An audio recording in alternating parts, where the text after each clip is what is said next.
चलो आज हम लोग फाइनेंशियल मैनेजमेंट का नया टॉपिक स्टार्ट करेंगे विच इज क्रेडिट मैनेजमेंट, जिसको हम लोग रिसीवेबल मैनेजमेंट भी बोलते हैं। रिसीवेबल्स ऑब्वियस है, आपने पैसा रिसीव करना है किससे? डेटर से।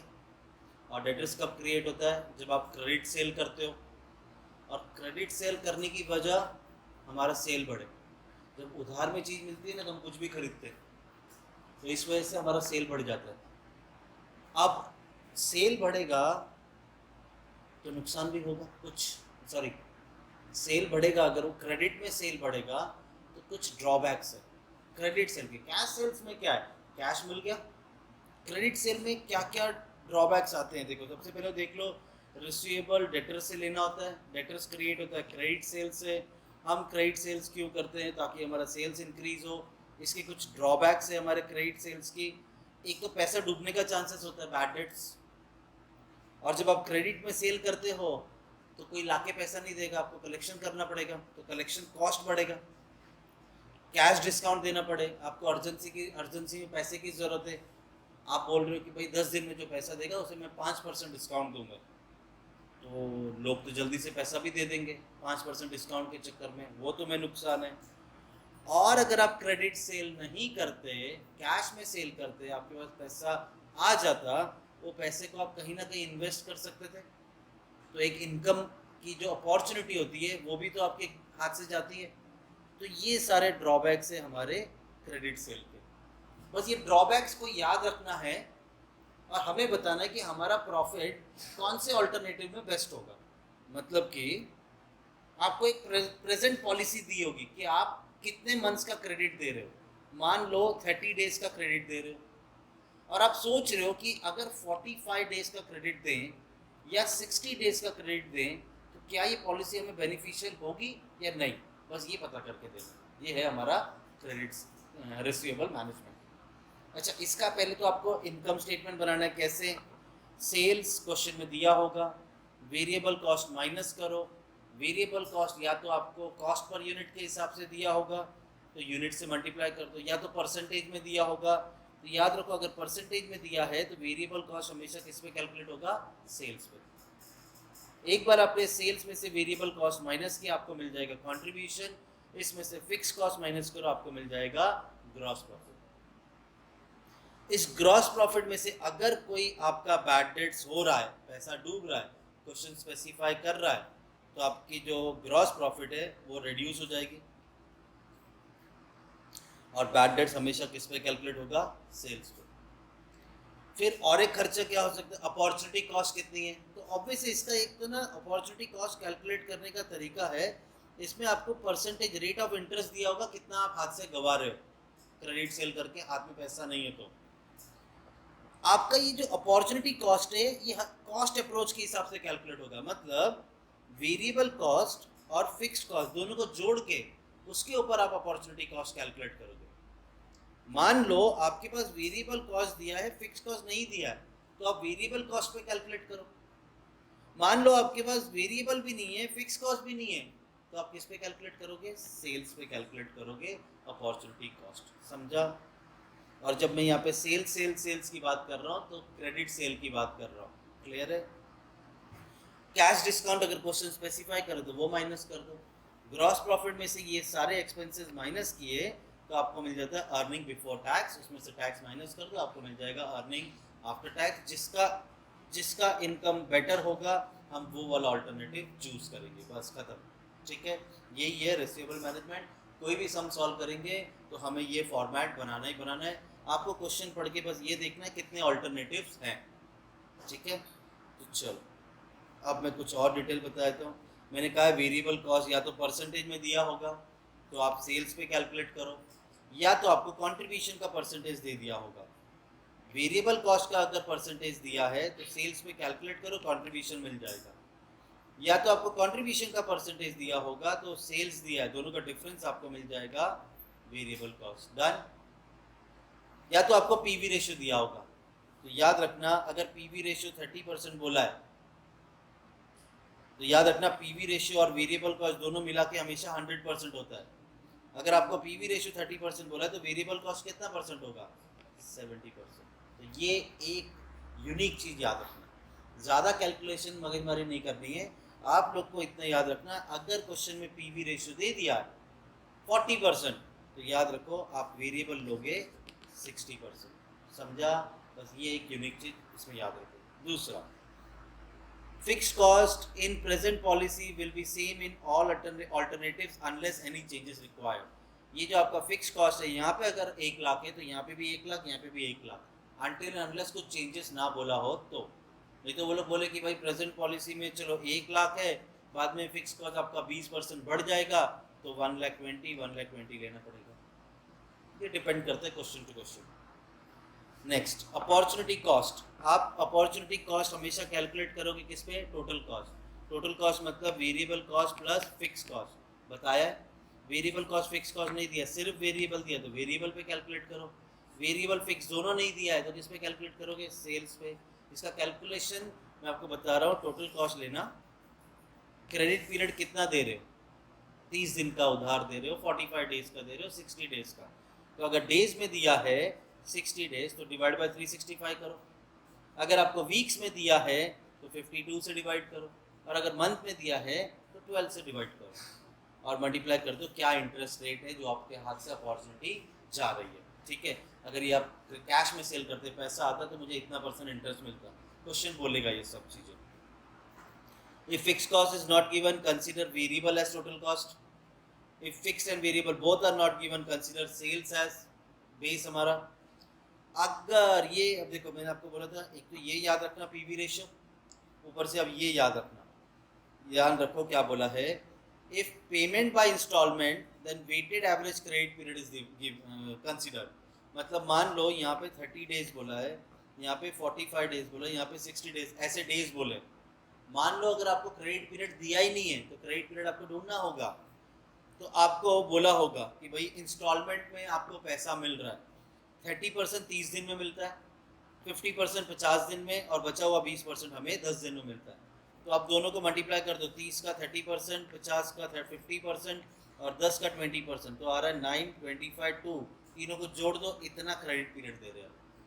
डन। आएगा क्वेश्चन ये भी ऐसा, ठीक है, जहाँ पे आपको क्रेडिट पीरियड ना दिया हो लेकिन आपको पेमेंट किस तरह से मिला है इंस्टॉलमेंट में वो दिया होगा। चलो, ये तो मैं सिर्फ बताने के लिए बता रहा हूँ, क्वेश्चन में आएगा नहीं ज़्यादा आपको, कभी रेयर केस में कभी हुआ तो हुआ। बोलते इंटरेस्ट रेट। इंटरेस्ट रेट कहाँ काम आएगा? अपॉर्चुनिटी कॉस्ट कैलकुलेट करने के लिए। Interest rate always on pre tax basis पे होगा। If given on post tax, interest rate post tax दिया तो उसे प्री टैक्स में कन्वर्ट करना होगा। कैसे? जो भी इंटरेस्ट रेट दिया है 14%, 15% जो भी है, और अगर मान लो आपको 14% इंटरेस्ट रेट दिया है, टैक्स आपको 40% बोला, ठीक है, तो आपको प्री टैक्स कैसे कैलकुलेट करना है? 14% है ये, divided by 1 minus tax, tax is 40%, 0.40। अब कैलकुलेशन करोगे तो जो इंटरेस्ट रेट आएगा हम वो कंसिडर करेंगे। डन। चलो, तो दो चीज़ें क्या है मेन आपको याद रखनी है। पीवी रेशियो अगर दिया है तो समझो वेरिएबल मिल जाएगा। इंटरेस्ट रेट हमेशा प्री टैक्स ही दिया होगा, नहीं क्वेश्चन कुछ बोला है तो प्री टैक्स है। जब उन्होंने बोल दिया पोस्ट टैक्स इंटरेस्ट रेट है तो उसी वक्त पे आप इसे कन्वर्ट करोगे प्री में, बस।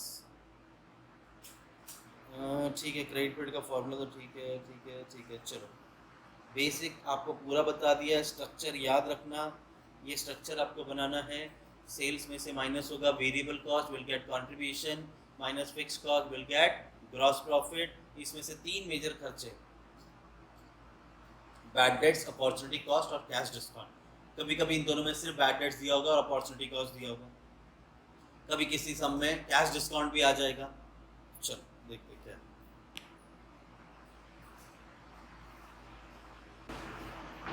चलो क्या बोल रहे हैं क्वेश्चन नंबर 1 में। XYZ corporation whose current sales are in the region of 6 lakh per annum and the average collection period is 30 days। अभी फिलहाल जो सिचुएशन, आपकी सेल्स कितनी है? सेल 6 लाख, और कितने टाइम का क्रेडिट दे रहे हो आप? 30 days. wants to pursue a more liberal policy to improve sales, और थोड़ा सा हाथ खुला रखना चाहते हैं उधारी में ताकि वो सेल्स बढ़ा सके। A study made by the management consultant reveals the following information। बोलते हैं A, B, C, D current policy के अलावा 4 और ऑल्टरनेटिव्स है हमारे पास। ए बोल रहा है इंक्रीज इन कलेक्शन पीरियड। अभी फिलहाल तो 30 डेज का क्रेडिट पीरियड था, 10 डेज से बढ़ जाएगा तो आपका क्रेडिट पीरियड कितना हो जाएगा, 30 + 10 = 40। बी अल्टरनेटिव कह रहा है कि आपका कलेक्शन पीरियड 20 डेज से बढ़ जाएगा। 30 डेज तो ऑलरेडी दे रहे थे, +20 = 50। सी अल्टरनेटिव कह रहा है कि 30 डेज का और क्रेडिट, 30 ऑलरेडी दे रहे थे, 30 और देंगे तो मतलब हो गया 60, और लास्ट 30 + 40 = 70 डेज का क्रेडिट पीरियड दे दिया। फिर नेक्स्ट कॉलम बोल रहा है इंक्रीज इन सेल्स, सेल्स बढ़ेगा। पहले कितना था सेल्स आपका, 6 लाख, अब बढ़ेगा 30,000 तो 6,30,000, 6,48,000 + 75 6,75,000 और 90 बढ़ गया तो 6,90,000। और बोला है प्रेजेंट डिफॉल्ट, डिफॉल्ट है मतलब बैड डेट्स का परसेंटेज दे दिया। हर एक केस में बैड डेट्स है 1.5%, 2%, 3% एंड 4%। आगे the selling price is ₹3, average cost per unit, देखो एवरेज कॉस्ट दिया है ₹2.25 and variable cost per unit is ₹2, मतलब आपका एवरेज कॉस्ट दिया है 2.5, जिसमें से वेरिएबल है आपका 2, तो जो बचा 0.5 वो हो गया आपका फिक्स्ड। ठीक है, एवरेज कॉस्ट मतलब फिक्स्ड और वेरिएबल दोनों मिला के दिया है। आगे बोला है the current bad debts loss is 1%, required return on additional investment 20%। आप रिटर्न एक्सपेक्ट करते हो तो this is opportunity cost calculate करने के लिए काम आ जाएगा। आगे बोला है assume 360 days in a year, which of the above policy would you recommend for adoption, कौन सी पॉलिसी लेनी होगी। ठीक है, तो एक करंट पॉलिसी और 4 हमारी प्रपोज पॉलिसी का फॉर्मेट रेडी। ये हो गई हमारी प्रेजेंट पॉलिसी और 4 अल्टरनेटिव प्रपोज पॉलिसी दिया है A, B, C, D। सबसे पहले तो मैं लिखूंगा इनका क्रेडिट पीरियड क्या है। तो हमारे क्वेश्चन में सबसे पहले बोला कि अभी हम क्रेडिट पीरियड कितना दे रहे हैं, 30 डेज। तो हमारी प्रेजेंट पॉलिसी में क्रेडिट पीरियड है 30 डेज, और उसके बाद आप कितना क्रेडिट पीरियड दे रहे हो तो वो तो यहाँ दिया है 40, 50, 60, 70। 40 डेज, 50, 60 और 70 डेज का आप क्रेडिट दे रहे हो। ठीक है, चलो हमारा देखो स्ट्रक्चर कैसे बनेगा। पहले तो यूनिट्स अगर दिए हैं तो लिख दो, नहीं तो ठीक है। सेल्स में से variable cost minus contribution fix cost मिलेगा, सॉरी फिक्स कॉस्ट माइनस करेंगे तो आपको प्रॉफिट मिलेगा। बैड डेट्स क्वेश्चन में बोला हुआ है हर एक का परसेंटेज, और अपॉर्चुनिटी कॉस्ट हम निकाल लेंगे। ईबीटी मिलेगा, टैक्स बोला नहीं है तो हमने यहीं पर रोक दिया। चलो अब आपको सेल्स कितना दिया है, करंट तो 6 लाख है, उसके बाद 6,30,000, 6,48,000, चलो लिखते हैं सेल्स। करंट पॉलिसी में आपका सेल्स है 6 लाख, उसके बाद हो जाएगा 630, 648,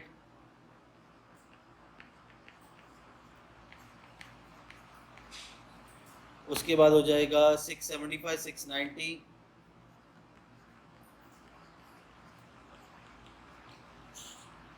चलो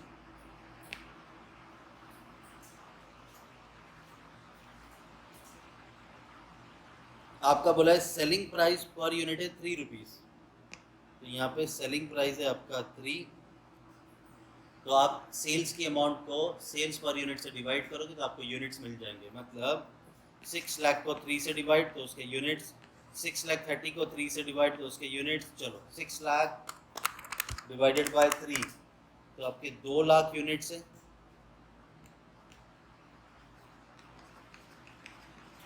फिर उसके बाद 6,30,000 divided by 3, 2,10,000, 6,48,000 divided by 3, 2,16,000, 6,75,000 divided by 3, 2,25,000 units, और 6,90,000 divided by 3, it comes to 2,30,000 units. Done. ऊपर दिए गए सारे इन्फॉर्मेशन हमने कंसीडर कर लिया, टेबल में हमने सब कंसीडर किया सिवाय बैड डेट्स के। सेल्स पर यूनिट कंसिडर कर लिया। एवरेज कॉस्ट 2.25 जिसमें से वेरिएबल आपका 2 है और फिक्स 0.5 है। तो वेरिएबल आपका 2 रुपीज़ है और फिक्स्ड है 0.5। 2.25 है ना, 2.25 माइनस 2, 0.25 सॉरी 0.25। चलो पहले सिर्फ वेरिएबल कैलकुलेट करते हैं। 6 लाख इंटू 2, नहीं sorry 2 lakh into 2, 2 to 4 lakh, 2 lakh 10 into 2, 4 lakh 20, 2 lakh 16 into 2, 4 lakh 32, 225 into 2 comes to 450 और 230 इंटू 2 इज 460। चलो माइनस करके वेरिएबल ढूंढते हैं, कंट्रीब्यूशन सॉरी। तो ये आ गया आपका 2 लाख, 2 लाख 10, 648 माइनस 432, 2 लाख 16, 6 लाख 75 माइनस 450, 225, 2 लाख 30। ये हो गया हमारा कंट्रीब्यूशन। फिक्स कॉस्ट के वक्त ध्यान रखना, अभी 2 लाख यूनिट इंटू 0.25, 50,000।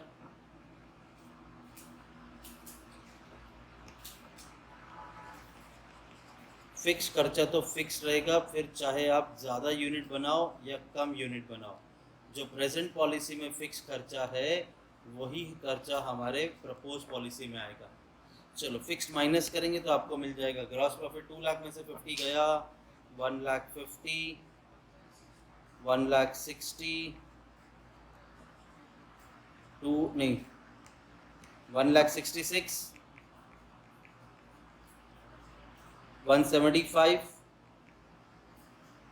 और 180।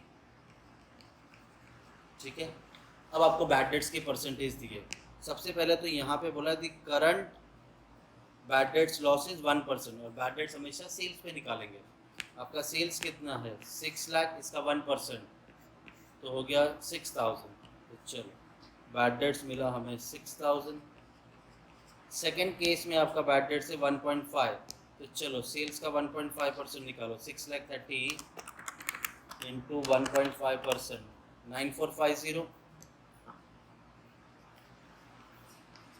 नेक्स्ट है आपका डिफ़ॉल्ट है 2%, तो सेल्स है आपका 648, इसका 2% 12,960।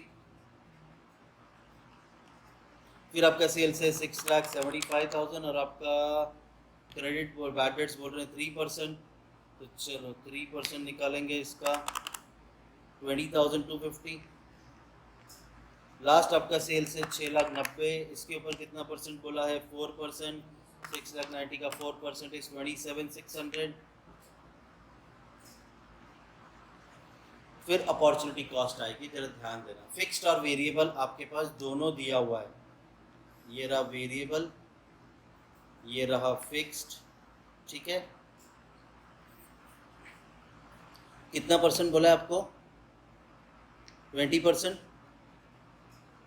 साल में 360 डेज कंसीडर करना, तो यहाँ पे आ जाएगा ये जो परसेंटेज है टोटल कॉस्ट पे, मैं कितना परसेंट निकालूंगा 20%। तो total cost 4 lakh plus 50, 4 lakh 50, इसका 20% इंटू कितने डेज का क्रेडिट है 30 days divide by 360 into 30 divided by 360, तो ये आपका आया अपॉर्चुनिटी कॉस्ट 7,500। चलो सेकंड केस में 420 प्लस 50, 4 लाख 20 प्लस 50, इसका 20% निकालेंगे और क्रेडिट कितना दे रहे हैं 40 डेज, तो इंटू 40 डिवाइडेड बाय 360, तो 10,444। तो चलो लिख दिया हमने 10,444। थर्ड केस में 4 लाख 32 आपका वेरिएबल है, फिक्स्ड आपका 50,000 है, टोटल हो गया 482, इसका 20% निकालेंगे और आपको कितने डेज का क्रेडिट दिया 50, तो इंटू 50 डिवाइडेड बाय 360, ये आ गया 13,889। नेक्स्ट है आपका variable cost 450 plus 50 is 5 lakh. 5 lakh के ऊपर हम 20% निकालेंगे। क्रेडिट पीरियड 60 डेज का है तो into 60 divide by 360 16,667। Last case में आपका वेरिएबल है 460 प्लस फिक्स्ड, तो 460 प्लस 50 510 इस पे 20%, और आपका क्रेडिट पीरियड दिया 70 डेज तो इंटू 70 डिवाइड बाई 360 19,833। चलो अर्निंग बिफोर टैक्स मिल जाएगा। ग्रॉस प्रॉफिट में से ये दोनों खर्चे माइनस कर देंगे। थर्ड वाले का मतलब आपका 4,32,000 प्लस 50,000 इसका 20%, और क्रेडिट दिया था आपको 50 डेज का into 50 divide by 360 13,388। That is हाँ हाँ, तो राउंड ऑफ करके 13,389 हो जाएगा ना। 13,388.88 है। किसका बोल रहे हो? ये बोल रहे हो ना तुम? हाँ बराबर है 13,000। ओह 13,389।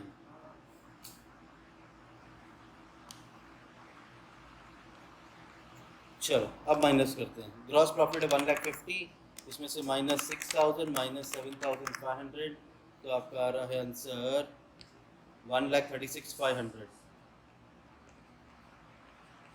नेक्स्ट है 1,60,000 माइनस 9,450 माइनस 10,444, ये आ गया 1,40,106। नेक्स्ट है आपका ग्रॉस प्रॉफिट 1,66,000, इसमें से माइनस हो जाएगा 12,960 माइनस 13,389, तो 1,39,651। नेक्स्ट आएगा आपका 1,75,000 माइनस 20,250 माइनस 16,667, तो आएगा 138,083। नेक्स्ट है आपका 1,80,000 minus 27,600 minus 19,833, answer comes to 132,567। सबसे ज़्यादा बेनिफिट कहाँ हो रहा है? सबसे ज़्यादा बेनिफिट मेरा अर्निंग सबसे ज़्यादा कहाँ है? तो मेरा अर्निंग सबसे ज़्यादा है यहाँ पे। ठीक है, तो कौन सा ऑल्टरनेटिव सिलेक्ट करेंगे? ऑल्टरनेटिव ए विथ 40 डेज का credit period is to be selected, क्योंकि यहाँ पे हमें ज़्यादा बेनिफिट हो रहा है। तो आप 30 डेज से 40 डेज पे स्विच हो सकते हैं। ठीक है, चलो नेक्स्ट क्वेश्चन पे चलते हैं। क्वेश्चन 2 कह रहा है ABC Corporation is considering relaxing its present credit policy and is in the process of evaluating 2 proposed policies। एक तो प्रेजेंट पॉलिसी दी और 2 प्रपोज पॉलिसी दे दिया हमें। ठीक है, currently the firm has annual credit sale of 50 lakhs and account receivable turnover is 4 times। बहुत important line दिया है, अकाउंट रिसीवेबल टर्नओवर रेशियो आपको 4 times दिया है। आपको क्रेडिट पीरियड कितना है वो नहीं बोला है, बस डेटर आपका account receive debtor turnover ratio 4 times बोला है। तो कितने मंथ्स का क्रेडिट है कैसे फाइंड आउट करेंगे? 12 months डिवाइडेड बाय 4 months कितना आ रहा है? 12 months डिवाइडेड बाय 4 months कितना क्रेडिट पीरियड आया? 12 डिवाइडेड बाय 4, तो ये आ गया 3 months। मतलब हमारी करंट पॉलिसी जो है 3 month का क्रेडिट है यहाँ पे। ठीक है, आगे बढ़ते हैं। The current level of loss due to bad debts is 1,50,000। ठीक है, बैड डेट्स दे दिया है करंट पॉलिसी में 1,50,000 का, परसेंटेज दिया नहीं, सीधा अमाउंट दे दिया। The firm is required to give a return of 25% of investment, तो अपॉर्चुनिटी कॉस्ट कैलकुलेट करने काम आएगा। आगे the company's variable cost is 70% of the selling price. चलो वेरिएबल भी मिल गया हमको, 70% है। Given the following information which is the better option? Credit sale दे दिया तीनों केस में, account receivable bad debts ratio 4 times दे दिया तो हमने 3 मंथ्स निकाला, ये 3 टाइम्स दिया है तो 12 डिवाइडेड बाय 3 टाइम्स, तो 12 डिवाइडेड बाय 3 तो 4 मंथ्स का क्रेडिट है, और लास्ट में 2.4 तो 12 divide by 2.4, 12 divide by 2.5 months, तो हर एक का हमें क्रेडिट पीरियड पता चल गया है 3 मंथ्स, 4 मंथ्स एंड 5 मंथ्स। और आगे बैड डेट्स का लॉस 1,50,000 है पहले केस में, वो तो यहाँ पे बोला हुआ था, हमें कहाँ गया 1,50,000, और सेकंड केस में आपको बैड डेट्स 3 लाख और 4,50,000 दे दिया। ठीक है, तो चलो पहले तो हम लिखते हैं क्रेडिट पीरियड 3 मंथ्स, 4 मंथ्स और 5 मंथ्स, एक प्रेजेंट पॉलिसी और 2 प्रपोज पॉलिसी बनेगा। तो ये रहा आपका प्रेजेंट पॉलिसी, ये रहा आपका प्रपोज पॉलिसी, कंडीशन सेम लिखा हुआ है। ठीक है, तो चलो ये हो गया आपका 3 मंथ्स, ये हो गया आपका 4 मंथ्स और ये हो गया आपका 5 मंथ्स।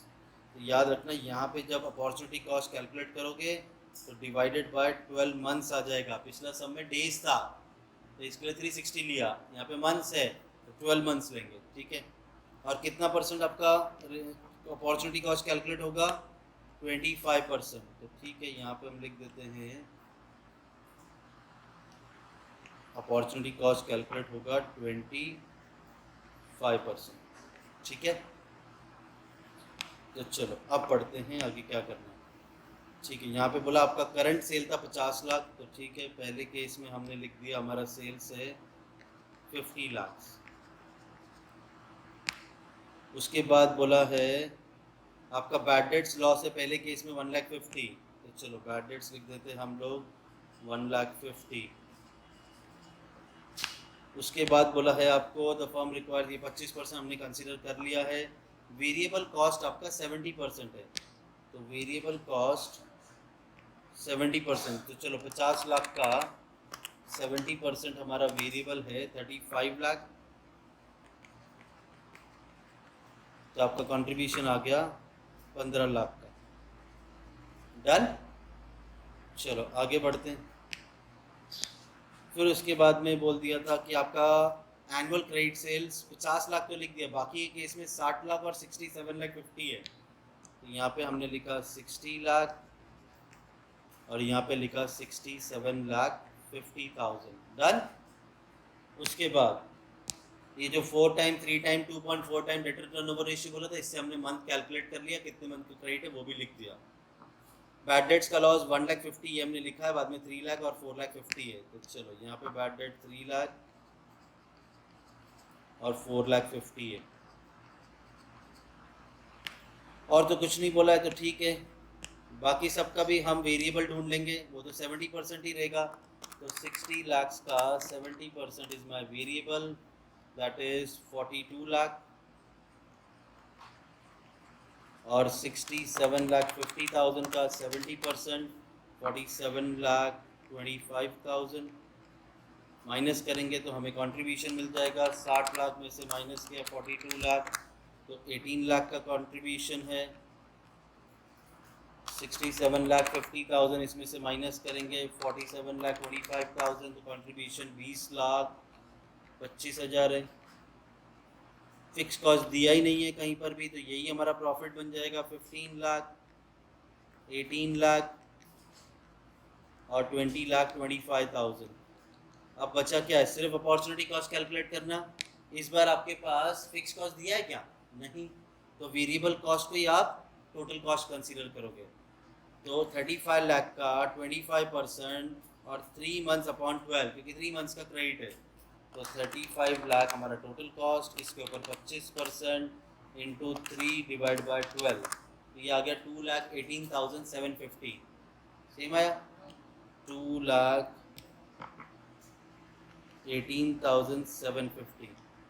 सेकेंड केस में आपका वेरिएबल कॉस्ट जो है 42 लाख, यही टोटल कॉस्ट है, इसका 25% इंटू 4/12, तो चलो 18 लाख, इसका 25% इंटू 4/12 कम्स टू 1,50,000, तो चलो 1,50,000,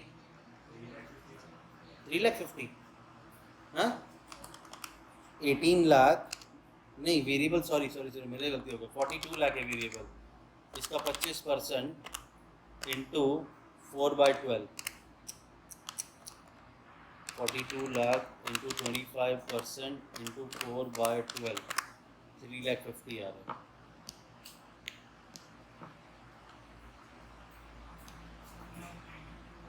3,50,000 और लास्ट केस में 47,25,000 का 25% इंटू 5/12 कितना आ रहा है? 188। डन। तो ख़त्म। ग्रॉस प्रॉफिट में से ये दोनों खर्चे माइनस कर दो, आपको ईबीटी मिल जाएगा। तो सॉल्व करते हैं हम। 15 lakh minus 1,50,000 minus 2,18,750, this comes to 11,31,250, 11,31,250। अब हम लोग प्रेजेंट पॉलिसी पे चलेंगे तो इतना बेनिफिट हो रहा हमें अर्निंग। सेकंड केस में 18 लाख माइनस 3 लाख माइनस 3,50,000, तो यहाँ बेनिफिट होगा सिर्फ 11,50,000 का, पहले वाले से तो बेटर ही है। और लास्ट केस में 20,25,000 माइनस 4,50,000 माइनस 492 188, तो आपका आ रहा है 10,82,812, 10,82,812। कौन सा वाला बेटर है? सेकेंड पॉलिसी, बराबर। तो प्रपोज पॉलिसी या alternative 1 is best as it's earning before tax is higher than other two alternatives. Done. चलो सेकंड हो गया हमारा, थर्ड पे चलते हैं।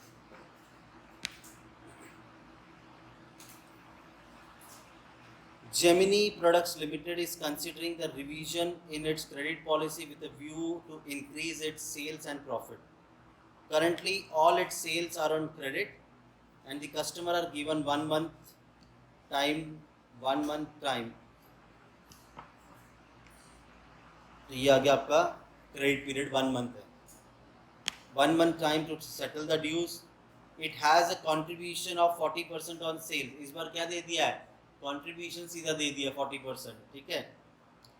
And it can raise additional funds at a cost of 20% per annum, तो 20% आपका अपॉर्चुनिटी कॉस्ट हो गया।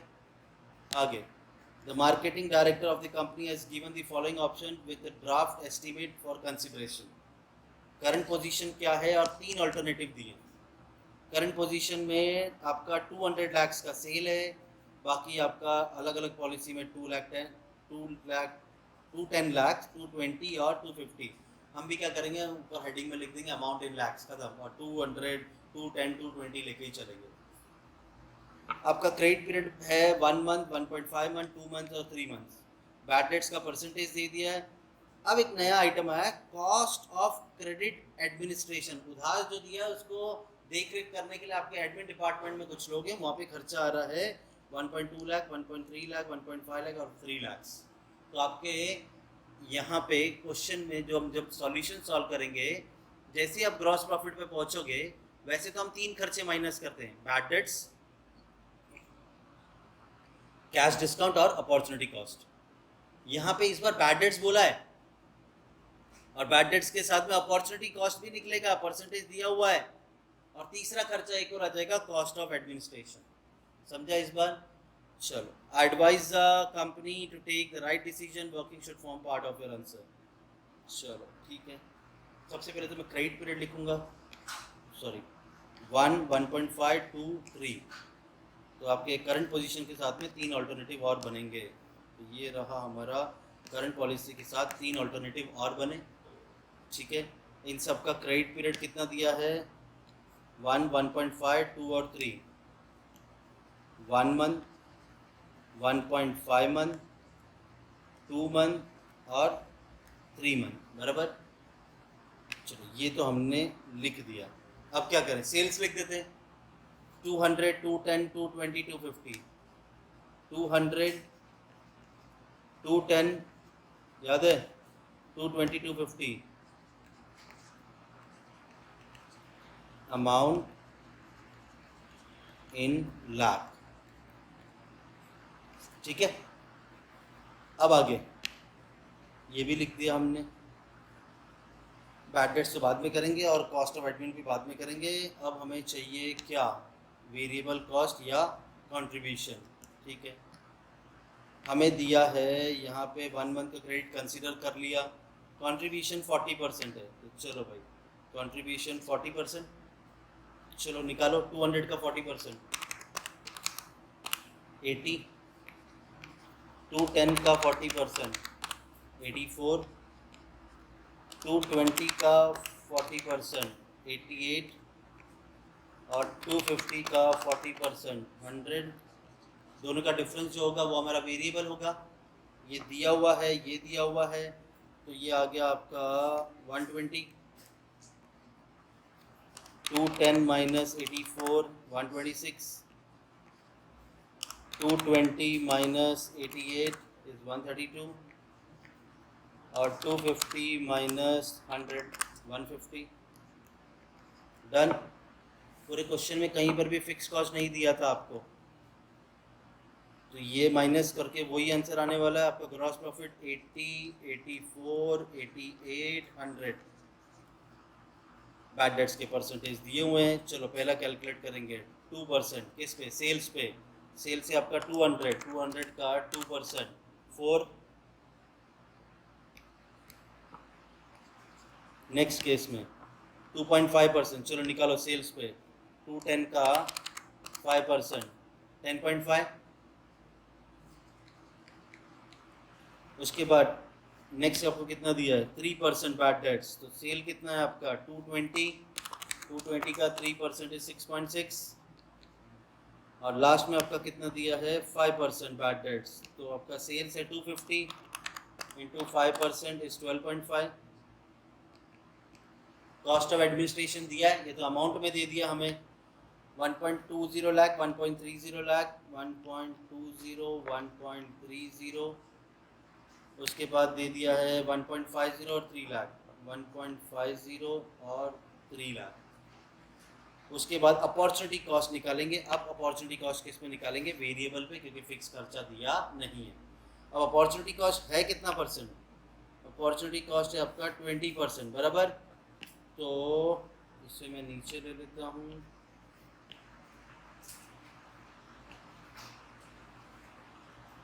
आपका टोटल कॉस्ट, हाँ 5.25, सेल से आपका 210 इंटू सेकेंड वाले में कितना परसेंट बोला था 2.5, 2.5 ही ना, हाँ तो 210 इंटू 2.5%, 5.25। कौन रॉन्ग बता रहा है, मैं ही बता रहा हूँ क्या रॉन्ग 5.25, बाकी सब बराबर, ऐसे कैलकुलेट करके चेक कर लिया करो। ठीक है, चलो अपॉर्चुनिटी कॉस्ट, टोटल कॉस्ट के ऊपर कितना परसेंट बोला है 20%, 20% निकालेंगे।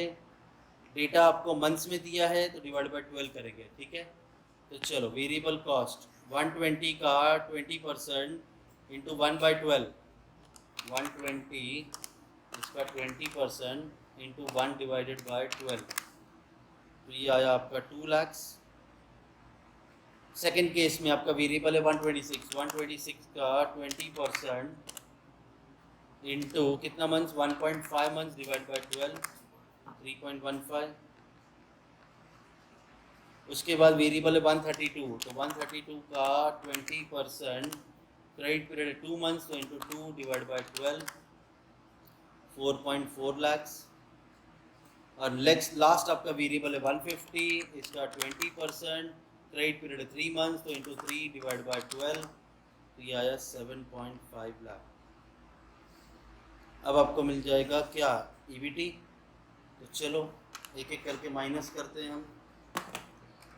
80 माइनस 4 माइनस 1.2 माइनस 2, 72.8, ये मेरा गलत है। 80 माइनस 4 माइनस 1.2 माइनस 2, 72.8।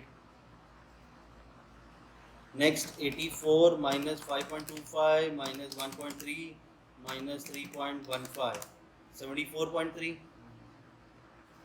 नेक्स्ट है ग्रॉस प्रॉफिट 88, इसमें से माइनस 6.6 माइनस 1.5 माइनस 4.4, 75.5। लास्ट है 100 माइनस 12.5 माइनस 3 माइनस 7.5 77। तो भैया कौन सा वाला पॉलिसी लें?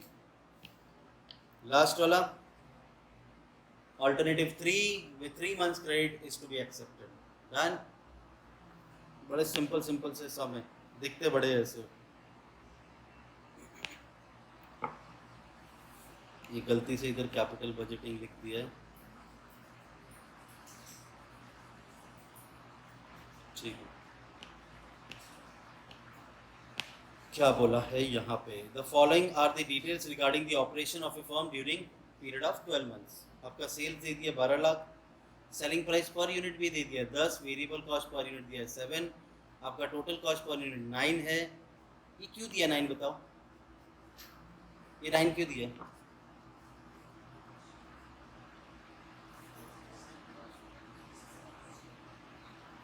तुम लोग बताओ। अच्छा ठीक है, ये क्यों दिया? वेरिएबल कॉस्ट, वेरिएबल कैलकुलेट करने के लिए, तो कंट्रीब्यूशन मिल जाएगा। तो फिर ये टोटल कॉस्ट क्यों दिया 9? टोटल कॉस्ट में जो 9 है इसमें थोड़ा फिक्स्ड होता है, थोड़ा वेरिएबल होता है। आपको वेरिएबल बोल दिया है 9 में से 7 वेरिएबल है, तो बचा हुआ 2 फिक्स्ड है। समझा अभी? चलो,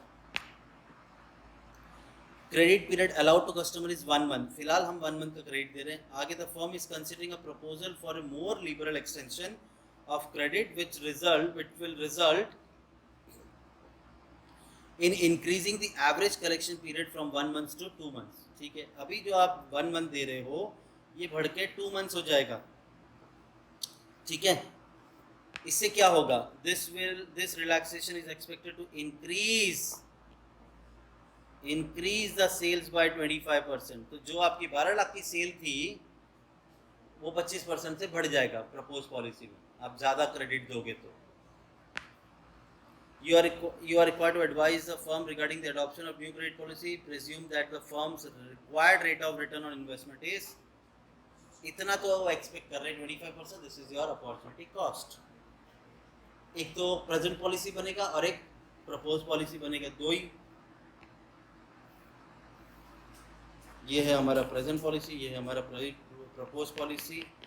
आपको कहीं पर भी बैड डेट्स के बारे में कोई नामो निशान नहीं है, तो सिर्फ अपॉर्चुनिटी कॉस्ट निकलेगा। ठीक है, अपॉर्चुनिटी कॉस्ट कितना परसेंट बोला है? 25%। तो हम जब अपॉर्चुनिटी कॉस्ट निकालेंगे तो 25% निकालेंगे। ठीक है, सभी शुरू कर देते हैं। प्रेजेंट पॉलिसी के बारे में डेटा पहले से दिया है। 12 लाख का आपका सेल है, तो हमने सेल्स लिख दिया 12 लाख। उसके बाद बोलते हैं सेलिंग प्राइस 10 है, तो सेलिंग प्राइस पर यूनिट 10 है, तो क्या मिलेगा? यूनिट्स, तो 12 लाख डिवाइड बाय 10, 1,20,000 यूनिट्स है। ठीक है, उसके बाद वेरिएबल कॉस्ट आपको दे दिया 7 रुपये, तो 1,20,000 इंटू 7, 8,40,000। 12 लाख में से माइनस किया 8,40,000, तो 3,60,000 का आपका कंट्रीब्यूशन हो गया। आपको बोला गया था कि आपका टोटल कॉस्ट 9 है, 9 में से 7 वेरिएबल है, तो बचा हुआ 2 फिक्स्ड है। तो फिक्स्ड कॉस्ट हमने लिख दिया 2 रुपीज़ के हिसाब से। तो 1 lakh into 2 is 1,20,000 into 2 is 2 lakh 2,40,000। 3,60,000 में 2,40,000 माइनस करेंगे तो 1,20,000 का आपका ग्रॉस प्रॉफिट हुआ। इसके बाद यहाँ सब हो गया। 1 मंथ का क्रेडिट पीरियड दे रहे थे आप, तो ये प्रपोज प्रेजेंट पॉलिसी जो है वो 1 मंथ का है।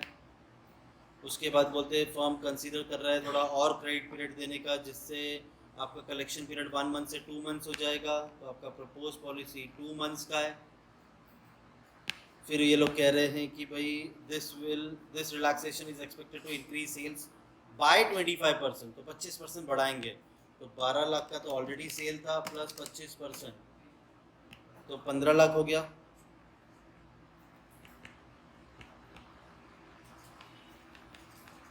अब मैं चाहूँ तो इसके यूनिट ढूंढ सकता हूँ। 15 लाख डिवाइड बाई 10 इज 1,50,000। आपका वेरिएबल कॉस्ट 7 रुपये बोला है, तो 1,50,000 इंटू 7 10,50,000।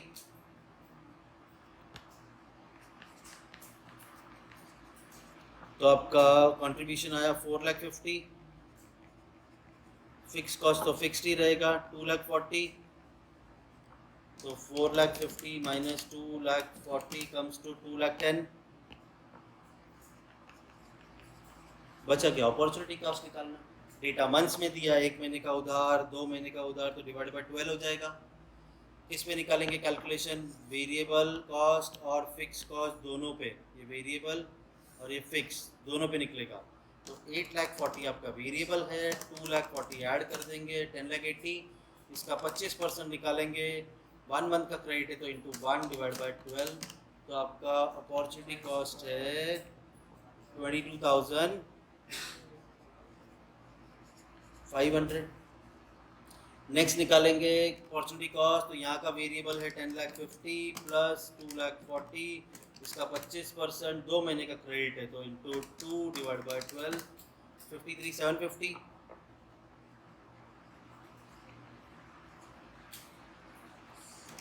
तो 1,20,000 में से माइनस हो गया 22,500, तो 97,500 का अर्निंग बिफोर टैक्स है। 2,10,000 में से माइनस करेंगे 53,750। 2,10,000 माइनस 53,750, 156,250। भाई 2 महीने का उधार देने से फायदा हो रहा है, तो आप कौन सी वाली पॉलिसी, प्रपोज पॉलिसी एक्सेप्ट करोगे as it's earning before tax is higher. Done. Fix cost will be same. वो तो सोच रहे ना, प्रपोज इतना देंगे तो फिक्स कॉस्ट तो उतना ही रहेगा। आप 10,000 यूनिट बनाओ या 1,00,000 यूनिट बनाओ, भाड़ा तो सेम रहेगा जगह का, बराबर। 4 हो गया, 5 पे चलते हैं।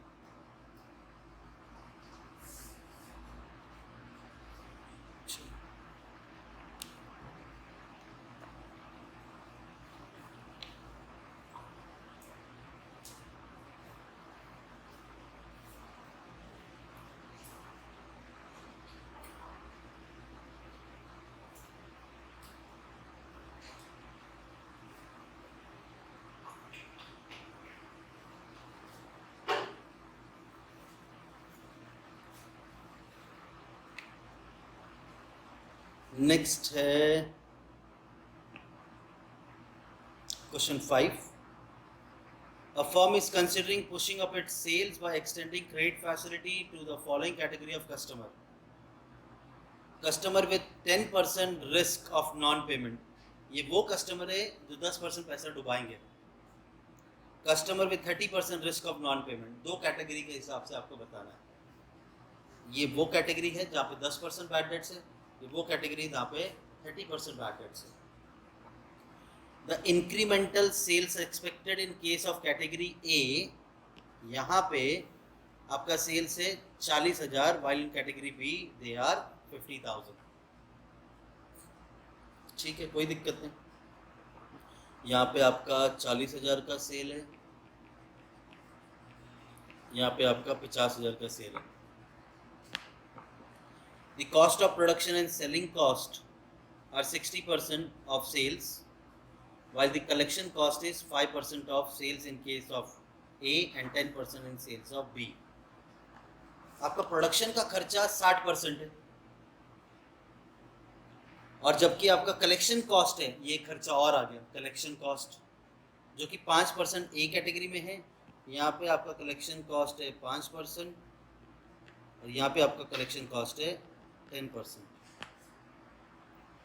You are required to advise the firm about extending credit facility to each of the above category of the customer. बड़ा सिंपल सा सम है, कितने कॉलम बनेंगे? दो ही, एक 10% रिस्क वाला और एक 30% रिस्क वाला। चलो, ये 10% बैड डेट्स और ये 30% बैड डेट्स, ए और बी बन गया। ठीक है, तो बैड डेट्स भी आएगा, कलेक्शन कॉस्ट भी आएगा, अपॉर्चुनिटी कॉस्ट बोला नहीं है। तो ठीक है, सबसे पहले तो 40,000 50,000 का सेल है, तो यहाँ पे सेल लिख दिया 40,000, यहाँ लिख दिया 50,000।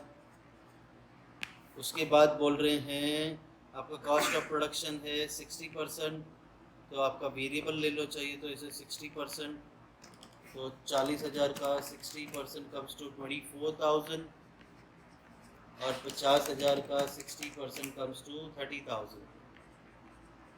इसी को हम वेरिएबल फिक्स मान लेते हैं, ठीक है। तो डायरेक्टली हमें क्या मिल जाएगा, सीधा ग्रॉस प्रॉफिट।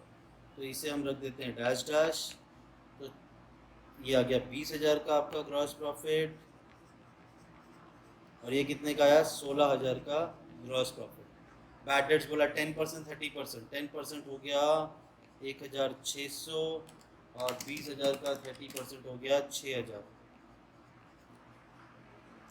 कलेक्शन कॉस्ट बोला है आपको 5% और 10%, तो कलेक्शन कॉस्ट बोला है 5% 10% सेल्स का, बराबर ऑफ सेल्स बोला है, ठीक है। तो चलो 5%, 40,000 सेल है, इसका 5% 2,000, और 50,000 सेल है, इसका 10% 5,000।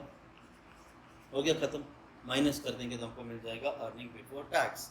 16,000 माइनस 1,600 माइनस 2,000 12,400, 20,000 माइनस 6,000 माइनस 5,000 9,000। तो भैया अगर आप 30% बैड डेट्स की कैटेगरी में जाते हो तो आपको नुकसान ही होगा, 9,000 का ही बेनिफिट है। आपकी जो एग्जिस्टिंग पॉलिसी है 10% बैड डेट्स वाली, वहीं पर टिके रहो। ये ऐसा लिखना भी होगा, सिर्फ इतना करके छोड़ना नहीं है, ठीक है। मैं लिख के दूँ, एक क्वेश्चन और लेते हैं तो सारी हमारी वैरायटी ख़त्म हो जाएगी इसमें, फिर बचे, ठीक है हो जाएगा। उड़ा दें क्या आज? चलो सारी वैरायटी है इसमें, क्या ही पूछ लेंगे अभी तुमसे, ठीक है। Slow players are regular customer of good dealers limited. हम यहाँ पे रिसीवेबल मैनेजमेंट बना रहे हैं, तो किसी के लिए तो बना रहे होंगे, किसके लिए बना रहे हैं? स्लो प्लेयर्स के लिए बना रहे हैं कि गुड डीलर्स लिमिटेड के लिए बना रहे हैं?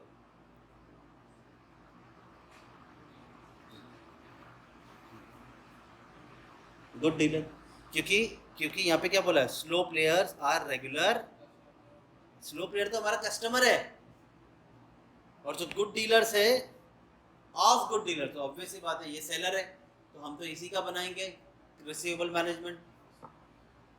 Calcutta have approached the seller for extension of credit facility for enabling them to purchase goods from Good Dealer Limited.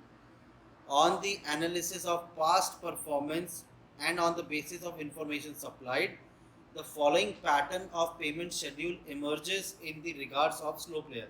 पैसे कैसे देता है वो? 30 दिन में 15% देता है, 60 दिन में 34% देता है, 90 दिन में वो 30% देता है, 100 डेज में वो 20% देता है, और नॉन रिकवरी का मतलब हो गया क्या?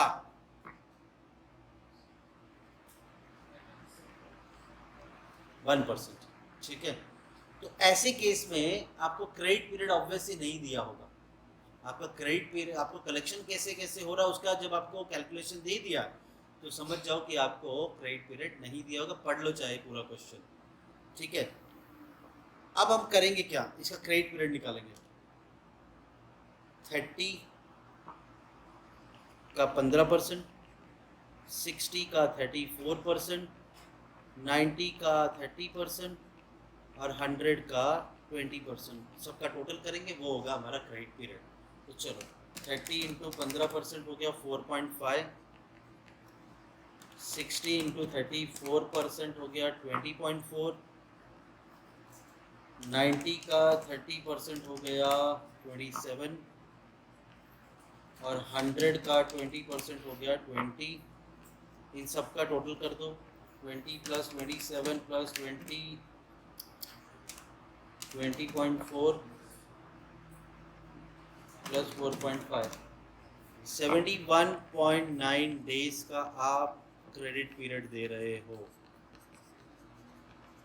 समझा? ये मैंने आपको स्टार्टिंग में बता दिया था कि ऐसा भी आएगा क्रेडिट पीरियड। ठीक है, आगे। Slow player wants to enter into a firm commitment for purchase of goods of 15 lakh in 2012।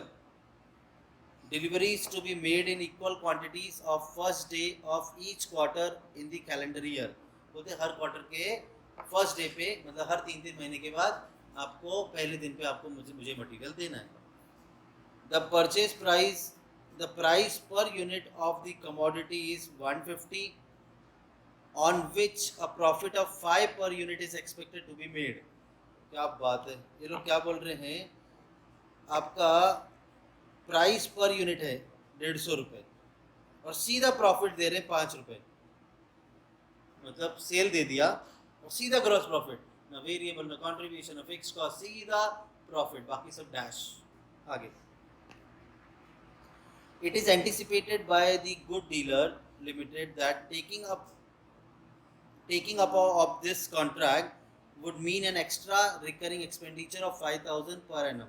भाई अगर हम ये मान लेंगे इनकी बात, तो हमें 5,000 रुपये का एक एक्स्ट्रा खर्चा भी आएगा। If the opportunity cost of fund in the hands of good dealer is 24% per annum, तो opportunity cost मिल जाएगा 24% के हिसाब से इंटरेस्ट रेट दे दिया है। Would you, the finance manager of the seller, recommend the grant of credit to slow player? Working should form part of your answer। चलो भाई, हमें दे दिया है सिंगल सिनेरियो 71.9 डेज का क्रेडिट पीरियड। ठीक है, अब सेल्स आपका कितना दे दिया है, देखो ये तो पूरी कहानी है सिर्फ। ठीक है, ये टेबल भी हो गया ख़त्म, हमें मिल गया 71.9 डेज का क्रेडिट पीरियड। अब जो भी करना है आगे बढ़ के, ठीक है, बैड डेट्स याद रखना है बस। परचेज कर रहा है वो 15 लाख का, तो ठीक है, हमने सेल किया है 15 लाख का। आगे, आपका परचेज प्राइस है 150 रुपीज़, तो हमने परचेज प्राइस 150 लिख दिया। 15 लाख डिवाइडेड बाय 150, 10,000 यूनिट हो गए। कुछ ज़रूरत नहीं है इसकी ढूंढने की, क्योंकि आपको नहीं ज़रूरत क्यों नहीं है, यहाँ पे आपको प्रॉफिट दिया 5 पर यूनिट दे दिया है, तो 10,000 इंटू 5 यूनिट दे दिया 5, तो ये आ गया ग्रॉस प्रॉफिट आपका सीधा 50,000। ये सब नहीं है, डन। चलो आगे, फिर बोल रहे हैं हमें एक एक्स्ट्रा खर्चा होगा 5,000 रुपये का, तो हमारा कॉस्ट आ गया एक एडिशनल 5,000। बैड डेट्स तो हमने पढ़ा ही था, यहाँ पे 1% है। सेल से आपका 15 लाख, इसका 1% हो गया 15,000। ये मैंने बैड डेट्स ये क्या निकाला, 5,000 का एक्स्ट्रा कॉस्ट है, बैड डेट्स 15,000। अब बचा क्या, अपॉर्चुनिटी कॉस्ट निकालना। अपॉर्चुनिटी कॉस्ट कितना परसेंट बोला, 24। अब आपके पास टोटल कॉस्ट नहीं है, अब आप निकालोगे इस पे, सेल्स पे निकालोगे। सेल्स पे आप 24% निकालोगे। डेज में दिया डेटा तो 360 से डिवाइड करो, कुछ नहीं बोला तो 360 ले लेना। ठीक है, तो चलो 15 लाख का सेल, उसके ऊपर 24% इंटू 71.9 डिवाइड बाई 360 डेज, 71,900। अगर मेरा आंसर पॉजिटिव आ रहा है तो गो फॉर इट, आंसर मेरा नेगेटिव आ रहा है तो बंद, ये मत करो। ठीक है, तो ये आ गया आपका 50,000 माइनस 5,000 माइनस 71,900 माइनस 15,000, तो आपको 41,900 का लॉस होगा, तो मत दो इसको उधार। ठीक है, चलो डन। तो हमने सिंगल वेरिएबल कॉस्ट के हिसाब से भी अपॉर्चुनिटी कॉस्ट ढूंढा है, हमने फिक्स्ड और वेरिएबल के हिसाब से भी निकाला है, और हमने सेल्स के हिसाब से भी निकाल लिया।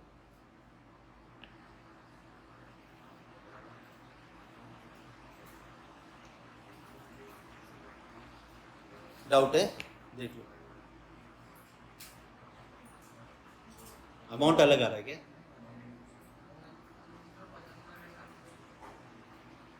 ये ₹5 पर यूनिट बोला है,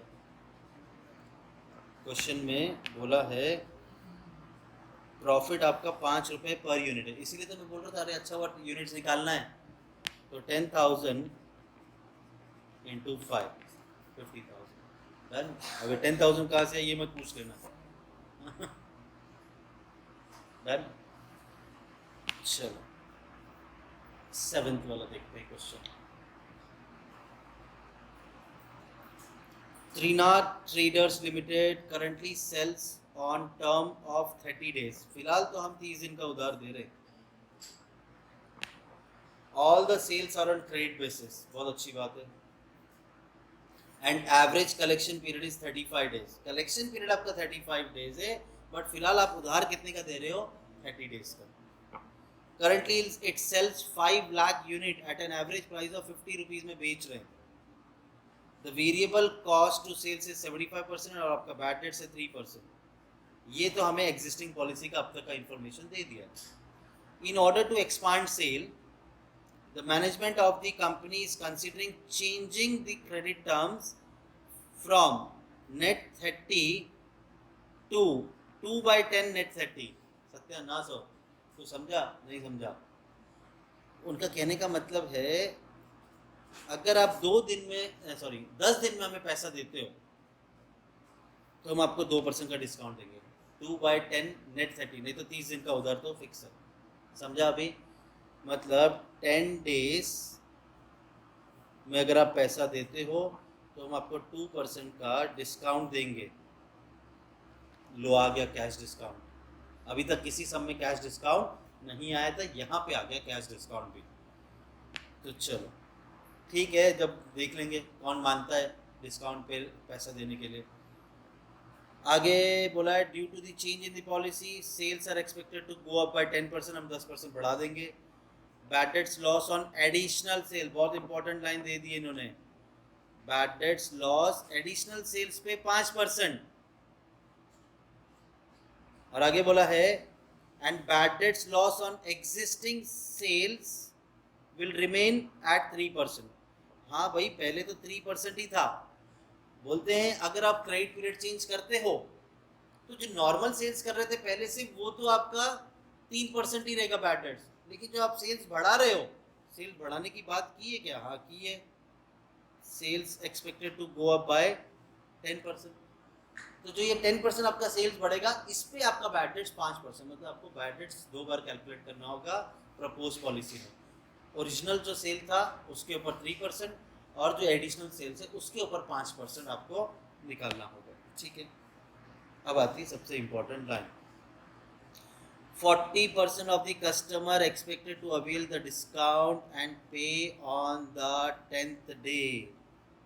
तो जब मैं कैश डिस्काउंट दूंगा मैं सबको नहीं दूंगा, जितना मेरा सेल है उसका सिर्फ 40% जो आएगा उन्होंने ही माना है कि हाँ भाई हम आपको 10 दिन में पैसा दे देंगे, तो इनको ही मैं सिर्फ 2% का डिस्काउंट दूंगा। आगे the average collection period for the new policy is 34 days. लो भाई, न्यू पॉलिसी का 34 डेज का हम लोग क्रेडिट पीरियड लेंगे। आगे the company require rate of return is 20%, तो ये आपका अपॉर्चुनिटी कॉस्ट हो गया। You are required to find out the impact of change in credit policy of the profit of the company, ignore taxes. Tax नहीं है तो EBT पे सम खत्म हो जाएगा। इस बार देखो आपको क्या क्या खर्चा दिया है, एक तो बैड डेट्स भी है, एक तो अपॉर्चुनिटी कॉस्ट भी आएगा, साथ में कैश डिस्काउंट भी आएगा। समझ रहे हो बच्चा? चलो, तो यहाँ पे अपॉर्चुनिटी कॉस्ट 3 खर्चे आ जाएंगे, 2 ऑल्टरनेटिव, एक एग्जिस्टिंग और एक प्रपोज्ड। ठीक है, प्रेजेंट पॉलिसी, प्रपोज पॉलिसी। अब शुरू करते हैं हमारा सम। 30 डेज का क्रेडिट और 34 डेज का क्रेडिट। ठीक है, ये 30 डेज, ये 34 डेज। आगे बढ़ते हैं। फिर बोला है all sales on credit basis 35 days का collection period. Company currently sales 5 lakh unit 50 रुपये में। आप बेच रहे हो 5 लाख यूनिट, कितने में बेच रहे हो? 50 रुपये में। तो 5 लाख इंटू 50, ओहो 2 करोड़ 50 लाख, जगह भी है उतनी लिखने को। 2 करोड़ 50 लाख का हमारा सेल है, ठीक है। आगे, the variable cost to sales ratio is 75%। लो भाई, वेरिएबल आपका 75% है। आप अपना सॉल्यूशन इस तरह से छोटा भी कर सकते हो, नहीं तो मगजमारी पालो मत, सब लिख दो, जो नहीं है फिक्स कॉस्ट और डैश कर दो, जो कंट्रीब्यूशन वही प्रॉफिट, ऐसा भी करो कोई दिक्कत नहीं, ठीक है। 75% इंटू 75% आ गया 1 करोड़ 87 लाख 50,000, 1 करोड़ 87 लाख 50,000। ये माइनस करेंगे 2 करोड़ 50 लाख में से, तो आपका ग्रॉस प्रॉफिट आया 62 लाख 50,000। आगे क्या बोला, बैड डेट्स है आपका 3% ऑन सेल्स, तो चलो सेल्स है आपका 2 करोड़ 50 लाख, इसका 3% आपका बैड डेट्स है 7,50,000, तो बैड डेट्स लिख दिया हमने 7,50,000। आगे, in order to expand the sale, the management of the company is considering change in the credit period। 2 दिन का 2% डिस्काउंट देंगे, अगर 10 दिन में पे करोगे तो इन्फॉर्मेशन है। Due to change in policy, sales are expected to go up by 10%। आपका एक्चुअल सेल्स है 2 crore 50 lakh plus addition 10%, 2 crore 50 lakh into 10% 25 lakh, तो आपका सेल्स हो गया 2 करोड़ 75 लाख। तो चलो हमने लिख दिया 2 करोड़ 75 लाख, ठीक है। आगे, बैड डेट्स लॉस, आ गया ना वही, बैड डेट्स लॉस जो एडिशनल सेल्स है उस पर 5% और जो एग्जिस्टिंग था उस पर 3% ही रहेगा। तो बैड डेट्स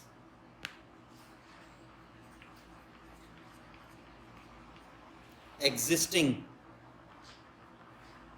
जो आपने सेल किया था 2 करोड़ 50 लाख, इसके ऊपर तो 3% ही रहेगा, जो कि हमारा 7,50,000 आया।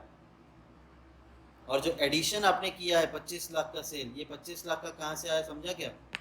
जो एडिशनल सेल्स किया 25 लाख का, इसका 5% होगा आपका बैड डेट्स, तो 25 लाख इंटू 5% 1,25,000, ये कुल मिला के जो आएगा वो आपका बैड डेट्स है, प्लस 7,50,000, तो 8,75,000 का आपका बैड डेट्स हुआ। Done, clear? आगे यहाँ तक हो गया। 40% लोगों ने एक्सेप्ट किया है डिस्काउंट, ठीक है, तो कैश डिस्काउंट निकालेंगे अब हम।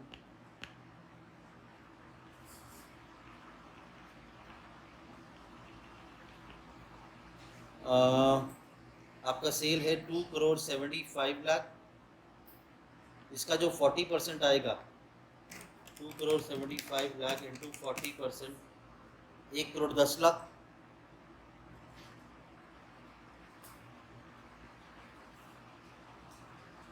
इनको हम 2% का डिस्काउंट देंगे, 2,20,000।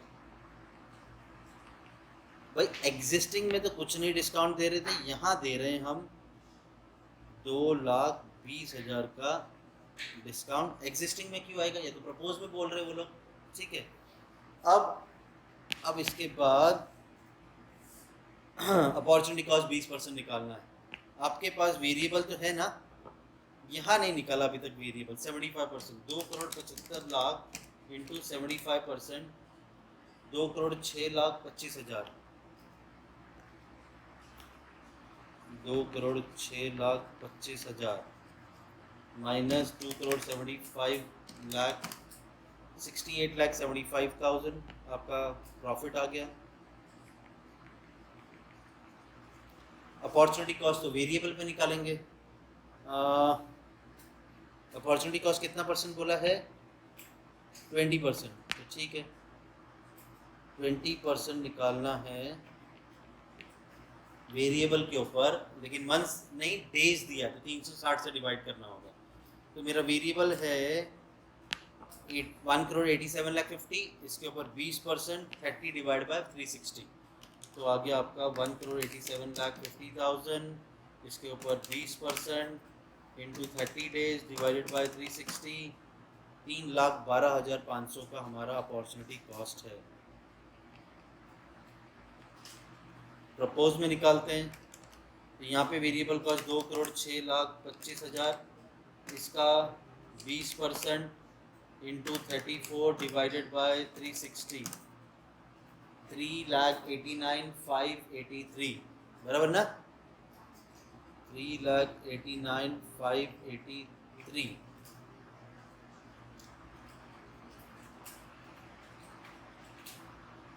हाँ चलो, अब ग्रॉस प्रॉफिट में से ये खर्चे माइनस कर देंगे। तो ग्रॉस प्रॉफिट है 62,50,000 माइनस 7,50,000 माइनस 3,12,500, तो ये प्रॉफिट दे रहा है आपको 51,87,500, और यहाँ पे 68,75,000 माइनस 8,75,000 माइनस 3,89,583 माइनस 2,20,000, तो ये आया 53,90,417। जाओ बिंदास 34 डेज के क्रेडिट पीरियड पे जाओ, आपका बेनिफिट ज़्यादा है आपके एग्जिस्टिंग पॉलिसी से। डन।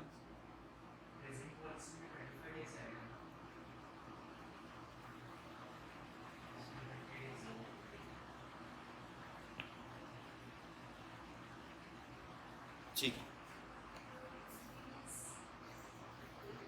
2 क्वेश्चन और बचे, इसको निपटा देते हैं।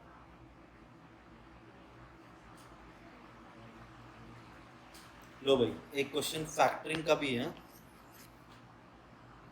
तो वो भी देख लेंगे हम लोग। फैक्टर चलो जब क्वेश्चन आएगा तब रीड करेंगे। The PKJ company currently sales on terms net 45 days. ठीक है, आपका 45 डेज का credit. The company has sales of 37,50,000 a year with 80% being credit sales. हाँ, अब इम्पोर्टेंट आ गया यहाँ पे। अब तक जितना भी सेल्स था क्रेडिट सेल्स दिया था, लेकिन अब क्या बोल रहे हैं, कंपनी का सेल्स है 37,50,000, लेकिन उसमें सिर्फ 80% ही क्रेडिट सेल्स है। क्लियर है? तो आपको 37,50,000 का 80% निकालना होगा। ये हम सेल्स लेंगे 30 लाख का। डन। हम तो क्रेडिट सेल्स पे ही रिसीवेबल कैलकुलेट करेंगे। आगे, at present the average collection period is 60 days.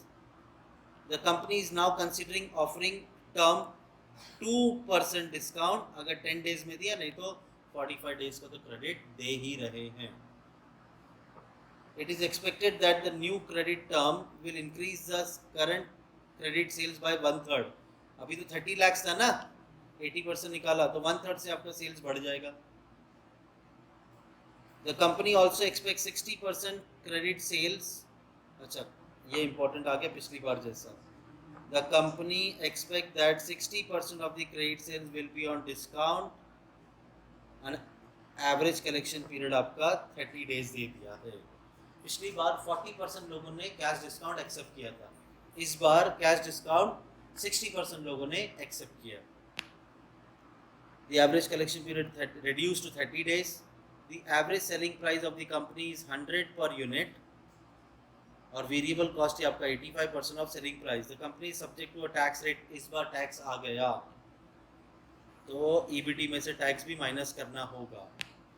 And it's before tax rate of borrowing of working capital is 18%। मैंने आपको बोला था प्री टैक्स होना चाहिए, बिफोर टैक्स इंटरेस्ट रेट। ये इंटरेस्ट रेट बिफोर टैक्स ही दिया है, जो कि 18%। ये हो गया हमारा opportunity cost. Should the company change its credit period 2% discount 10 days का net 45 days? Support your answer by calculating the expected change in the net profit. Assume 360 days in a year. अच्छा, यहाँ पे आपको दिया है average collection period is 60 days और expected में बोल रहे हैं एवरेज कलेक्शन पीरियड रिड्यूस हो जाएगा और वो हो जाएगा 30 डेज। ठीक है, तो यहाँ पे दो पॉलिसी बनेगी, 60 डेज और 30 डेज। डन। चलो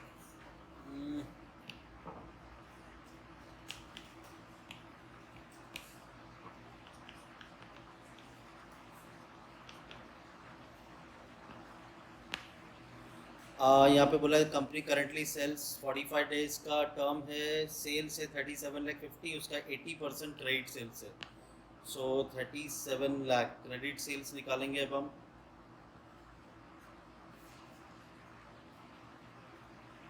$37,50,000 का 80% will be are credit sales. 37,50,000 into 80% is 30 lakh. तो लो भाई हमने सेल्स ले लिया 30 लाख का। आगे एवरेज कलेक्शन पीरियड 60 डेज है। The company is now considering offering 2/10 का नेट 40 का डिस्काउंट दे रहे हैं। The expected that the new credit terms will increase the credit sales by 1/3।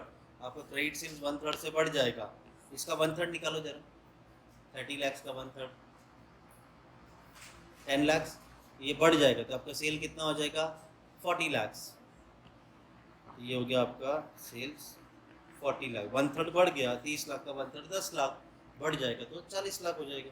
आगे the company also expect that 60% credit sales will be on discount. तो भाई आपका जो कैश डिस्काउंट है वो कैलकुलेट कर लेते हैं अब हम। कैश डिस्काउंट,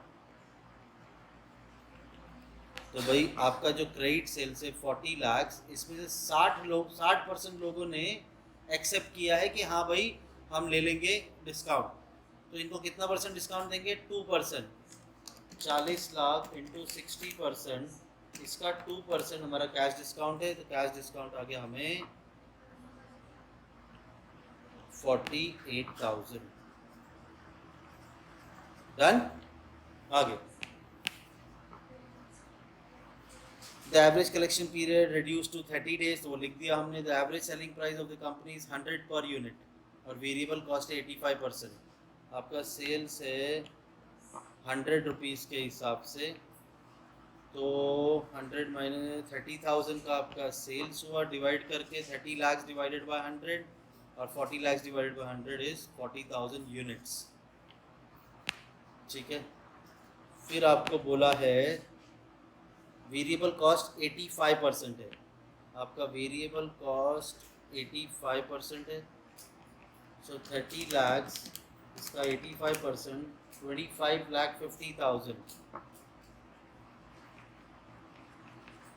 और 40 लाख का 85% comes to 34 lakh.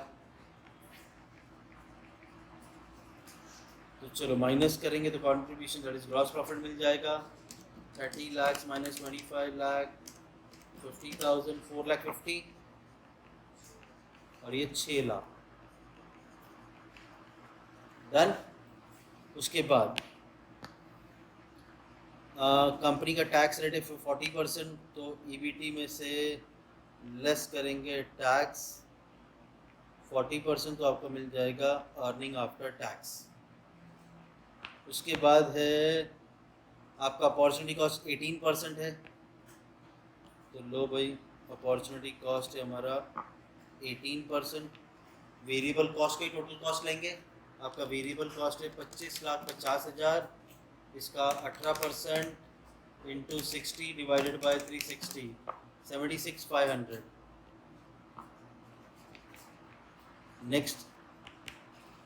Next case में 40 लाख इसका नहीं, 40 लाख नहीं 34 लाख वेरिएबल के, इसका 18% इंटू 30 डिवाइडेड बाय 360 51,000।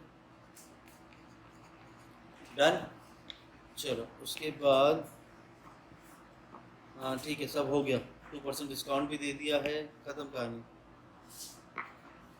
तो 4,50,000 माइनस 76,500, 373,500 आया। और यहाँ पे 6,00,000 माइनस 51,000 माइनस 48,000, 5,01,000। चलो 40% टैक्स निकालेंगे। इसका आ रहा है 2,04,000 और 373,500, इसका 40% कम्स टू 149,400। तो EAT मिलेगा माइनस 373,500 में से 149,400 माइनस किया तो आ रहा है 224,100। 5,01,000 माइनस 2,00,400, 3,06,000।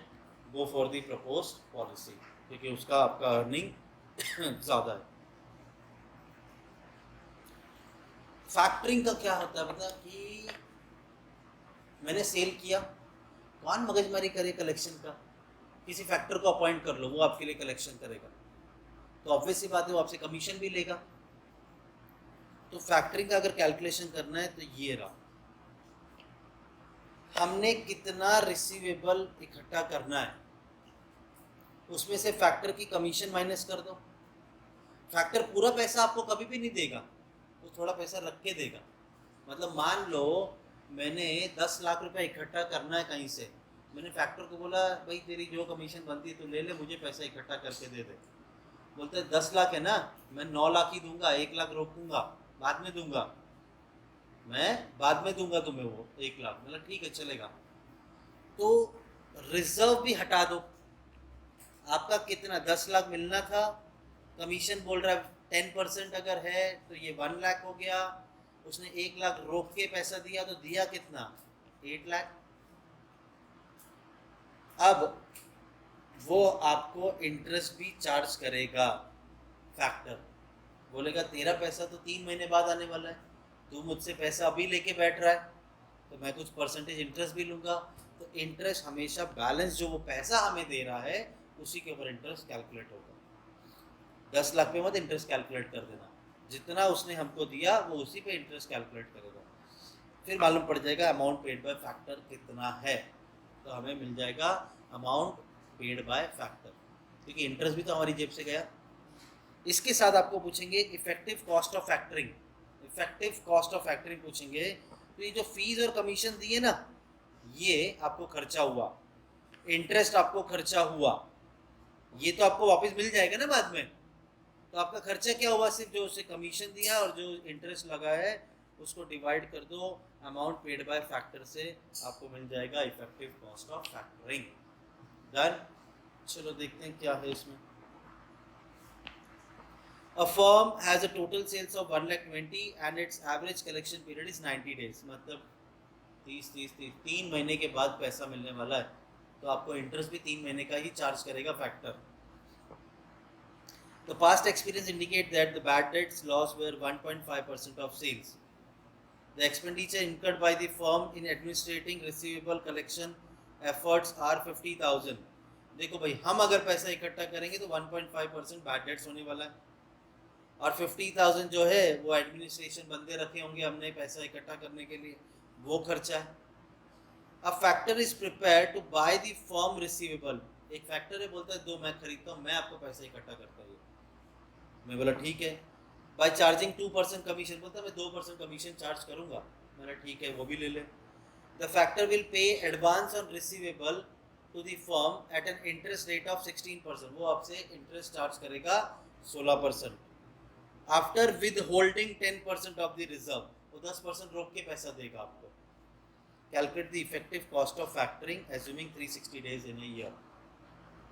ठीक है, कितना रिसीवेबल था 1,20,000, तो हमने यहाँ पे लिख दिया रिसीवेबल 1,20,000। फैक्टर को कमीशन कितना दे रहे हैं आप 2%, तो चलो 1,20,000 इंटू 2%, 2,400। कितना होल्ड करके दे रहा है पैसा 10%, विद होल्डिंग 10%, 10% रोक के पैसा दे रहा है, तो भाई 1,20,000 का डेटर्स था, उसका 10% रोक के देगा वो 12,000। ये दोनों माइनस करेंगे तो चलो 1,20,000 माइनस 2,400 माइनस 12,000 तो 1,05,600। अब इस पे इंटरेस्ट भी लेगा वो, तो 1,05,600 इसके ऊपर इंटरेस्ट कितना ले रहा है वो 16%, 90 दिन का 16%, 90 डेज अपॉन एज्यूम करने बोला है 360 डेज। तो 1,05,000 पे 16% इंटू 90 डिवाइड बाई 360 तो 4224, ये इंटरेस्ट भी जा रहा है। ये माइनस कर देंगे 1,05,600 तो हमारे पास पैसा आया एग्जैक्ट 1,01,376। अब इफेक्टिव कॉस्ट ऑफ फैक्ट्री निकालना है, तो एक तो ये 2,400 प्लस इंटरेस्ट 4224, तो ये आ गया 2,400 प्लस 4224। अमाउंट फैक्टर ने हमें पे किए 1,01,376, तो 2,400 प्लस 4224 डिवाइडेड बाय 1,01,376 इंटू 100 तो 6.53%।